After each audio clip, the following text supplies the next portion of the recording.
प्रतिचित्रण के लिए पर्याप्त प्रतिबंध। यदि एफ जेड जेड समतल के प्रांत डी में जेड का एक विश्लेषिक फलन है और डी में F dash Z is not equal to 0, तो प्रतिचित्रण W बराबर एफ जेड डी के बिंदुओं पर अनुकोण प्रतिचित्रण है। क्या मतलब हुआ कि z का एक विश्लेषिक फलन है W बराबर एफ जेड और F dash Z is not 0, तब प्रतिचित्रण D के बिंदुओं का अनुकोण प्रतिचित्रण होगा कि एफ डैश जेड की वैल्यू 0 नहीं होनी चाहिए, तो ये अनुकोण प्रतिचित्रण होगा। या हम यूँ भी कह सकते हैं कि चापों के मध्य कोणों का परिमाण और दिशा सेम रहती है, अपरिवर्तित रहती है या परिरक्षित रहती है। ये हमको देखना है कि अगर हम W बराबर एफ जेड लगाएंगे तो भी हमारे पास में मैग्नीट्यूड और डायरेक्शन अनचेंज्ड रहेगा, प्रिजर्व करेगा, तो ये अनुकोण प्रतिचित्रण के लिए पर्याप्त प्रतिबंध होगा। तो यहाँ हमने क्या करा कि ये दोनों प्लेन ले लिए हैं, W प्लेन और Z प्लेन।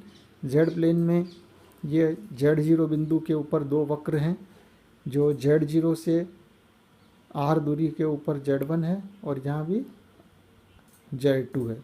इसका कोण α1 α2 है और W बराबर एफ जेड के अंतर्गत यहाँ पर जो बिंदु Z0 था वो W0 बन गया और जो वक्र C1 था वो γ1 हो गया, वक्र C2 γ2 बन गया और जो हमने पॉइंट Z1 Z2 लिए थे वो करस्पॉन्डिंगली W1 W2 बन गए और जो एंगल थे वो आपके थोड़े से यहाँ से इस जगह पे आ गए, α1 प्लस θ0 और α2 प्लस θ0। चाप Z0 Z1 this is equal to चाप Z0 Z2 let it is R। वही अपन ने कहा कि R दूरी के ऊपर दोनों पॉइंट लिए हैं, इसलिए Z1 माइनस Z0 बराबर R e raise to iota θ1 और Z2 minus Z0 is equal to R e raise to iota θ2। और अगर हमारे पास R टेंडिंग टू 0 है, यानी दोनों पॉइंट एक ही जगह आ जाएंगे, तो क्या होगा, the angle θ1 will tends to α1, angle θ2 will tends to α2। So F के अंतर्गत W समतल में C1 C2 Z0 Z1 Z2 के प्रतिबिंब कौन बन गए, C1 का γ1, C2 का γ2, Z0 का W0 और Z1 Z2 के W1 W2 बन गए। और माना W1 minus W0 equal to ρ1 e raise to iota φ1 और W2 minus W0 equal to ρ2 e raise to iota φ2। फलन एफ डैश जेड Z0 पर एनालिटिक है, F dash Z is not equal to 0, विश्लेषिक फलन दिया हुआ है, क्योंकि इसलिए एफ डैश Z0 हमारे पास सदैव विद्यमान होगा और विद्यमान होगा तो इसकी डेफिनेशन लगा देते हैं अब कलनी की कि F dash Z0 is equal to limit Z1 tends to Z0 F Z1 minus F Z0 upon Z1 minus Z0। F Z बराबर W होता है तो एफ Z1 बराबर W1, एफ Z0 की जगह W0 और Z1 minus Z0। So let F dash Z0 बराबर R0 e की पावर आयोटा θ0 है। So this is equal to, इसको चेंज कर देते हैं तो ये हो गया अपने पास ρ1 ई की पावर आयोटा φ1 और R e raise to power iota θ1, यहाँ से चेंज कर दो, W1 माइनस W0 बराबर ρ1 ई की पावर आयोटा φ1 और ये अपने पास में Z वाले का है, अपने पास R ई रेस टू θ, वो ठेठ ऊपर जो लिखा हुआ है Z1 माइनस Z0 बराबर, इसकी वैल्यू हमने यहाँ रख दी। सो इन दोनों को कंबाइन कर दो तो ρ1 अपॉन R ई की पावर आयोटा φ1 माइनस θ1। अब दोनों साइड हम कंपेयर कर लेते हैं कि limit Z1 tends to Z0 ρ1 upon R will be equal to R0 and that is the mod of F dash Z0। और इसी तरह से φ1 माइनस θ1 के ऊपर लिमिट Z1 माइनस Z0 लेंगे, that is equal to θ0 implies φ1 बराबर θ1 plus θ0। So limit of φ1 is equal to α1 plus θ0, क्योंकि इसकी लिमिट कितनी हो गई, दैट इज इक्वल टू α1, और ये θ0 हमारे पास में एज इट इज़ आ गया हमारे पास। और इसी प्रकार से limit of φ2 is equal to α2 plus θ0। तो W0 बिंदु पर वक्रों की स्पर्श रेखाओं के बीच कोण बराबर, दोनों को घटा दो, तो α2 माइनस θ0 माइनस α1 प्लस θ0, इन दोनों को घटा दिया तो दोनों के बीच का कोण आ गया φ1 माइनस φ2। सो α2 माइनस α1 प्लस θ0 माइनस θ0 कैंसिल हो गए, सो α2 माइनस α1 आ गया, जो कि C1 और C2 वक्रों पर खींचे गए टेंजेंट के बीच का ही कोण है। अर्थात कोणों की अभिदिशा और कोण का परिमाण दोनों ही सेम है, दोनों ही बदल नहीं रहे हैं। इसलिए हम क्या कहेंगे कि W बराबर FZ एक अनुकोण प्रतिचित्रण होगा। एक थ्योरम और लेते हैं। यदि FZ एनालिटिक है और F' नॉट इक्वल टू 0, तो मैपिंग W बराबर FZ के अंतर्गत Z समतलों में Z0 से जाने वाली लघु चाप W समतल में F' का मॉड अनुपात 1 से आवर्धित हो जाती है। अगर हमारे पास में फंक्शन एनालिटिक है, F' is not equal to 0, तो मैपिंग W बराबर FZ के अंतर्गत Z0 से जाने वाली लघु चाप W समतल में इतना मैग्नीफाइंग हो जाएगी, इस रेशो में इतनी मैग्नीफाई हो जाएगी, आवर्धित हो जाएगी। मान लेते हैं कि हमारे पास में FZ एनालिटिक है और F' is not equal to 0 हमको दिया हुआ है। इसके अंतर्गत Z समतल में Z0 से जाने वाले लघु चाप ds का W समतल में प्रतिबिंब d सिग्मा है।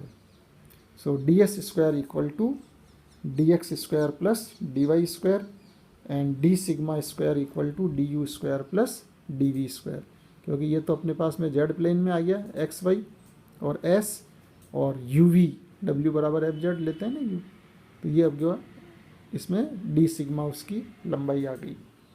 यहाँ पर वही वैल्यू रखते हैं जैसे ऊपर अपन ने पहले रखी थी लास्ट टर्न पे इसके पिछले लेक्चर में, कि du बराबर del u by del X dx plus del u by del y dy, ऐसे ही डी की रख दो del v upon del X dx plus del v upon del y dy का whole square equal to del u upon del X dx।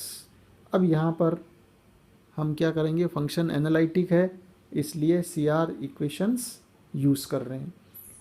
uy बराबर minus we x रख दिया, dy ऐसा का ऐसा ही, ये ऐसा का ऐसा ही आ गया, और vy बराबर ux बराबर vy होता है CR इक्वेशन में, तो इसकी जगह ux कर दिया ताकि इससे क्या हुआ, नीचे सारे x में आ गए।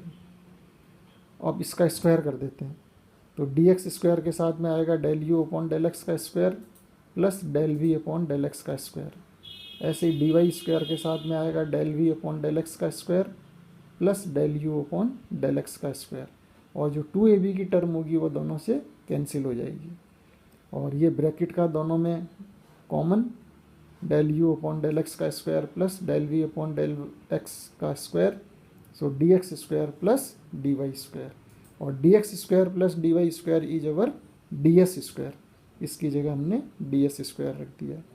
तो कुल मिला के अपने को d सिग्मा स्क्वायर की वैल्यू पता लग गई, del u upon del X का square plus del v upon del X का स्क्वायर इंटू ds स्क्वायर। और ये जो चीज़ आ रही है ये क्या है, f' का मॉड का भी स्क्वायर, ठीक है, इंटू ds स्क्वायर। सो अब सारे पे अंडर रूट ले लेते हैं, तो d सिग्मा अपॉन ds का रेशो हो गया f' का मॉड अपॉन 1। तो यहाँ पर हम कहेंगे कि d सिग्मा और ds का जो रेशो है वो एफ डैश जेड मॉड अनुपात 1 में आवर्धित हो गया है, जहाँ हमको फंक्शन कैसा दिया हुआ है, एनालिटिक फंक्शन दिया हुआ है, और F dash Z is not equal to 0। तो जैसे ही आपने W बराबर एफ जेड मैपिंग लगाया तो ये मैग्नीफाई हो गया, एफ डैश जेड का मॉड अनुपात 1 में आवर्धित हो जाता है। एक नोट ध्यान रखेंगे थोड़ा सा, तुल्य कोणीय प्रतिचित्रण जो अनुकोणीय प्रतिचित्रण नहीं होता है, ओनली मैग्नीट्यूड प्रिजर्व्स, तुल्य कोणीय का मतलब जो अनुकोणीय प्रतिचित्रण नहीं है।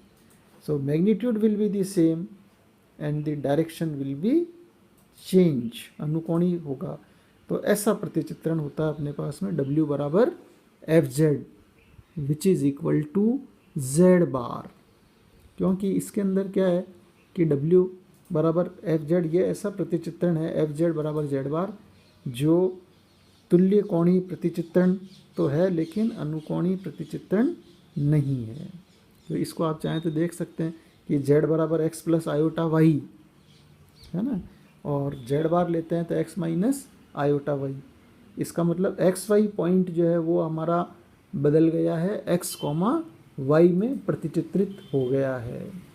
तो जैसे ये इसमें चेंज हुआ तो मैग्नीट्यूड तो आपका सेम रहा लेकिन डायरेक्शन चेंज हो गया, क्योंकि एक्स वाई पॉइंट अगर हमने ऊपर लिया है ना तो नीचे पॉइंट आएगा x माइनस वाई।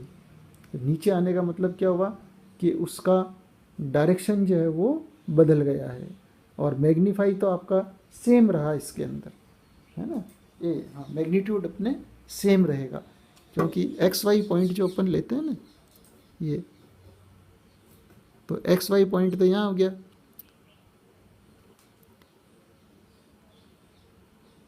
और इसका प्रतिचित्रण लिया तो x माइनस वाई हो गया, ये अपने पास में x ओ वाई हो गया प्लेन।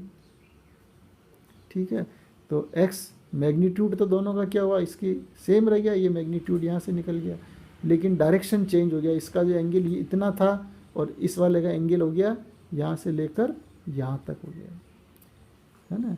तो डायरेक्शन चेंज हो रहा है और मैग्नीट्यूड सेम है, इसलिए ये कैसा हो गया, अनुकोणीय नहीं है। तो ये आप उदाहरण ध्यान रखेंगे, परीक्षा में पूछ सकता है 1.5 नंबर में कि ऐसा तुल्य कोणीय प्रतिचित्रण बताइए जो अनुकोणीय नहीं है, आइसोगोनल नहीं है, ऑर्थोगोनल तो है लेकिन आइसोगोनल नहीं है।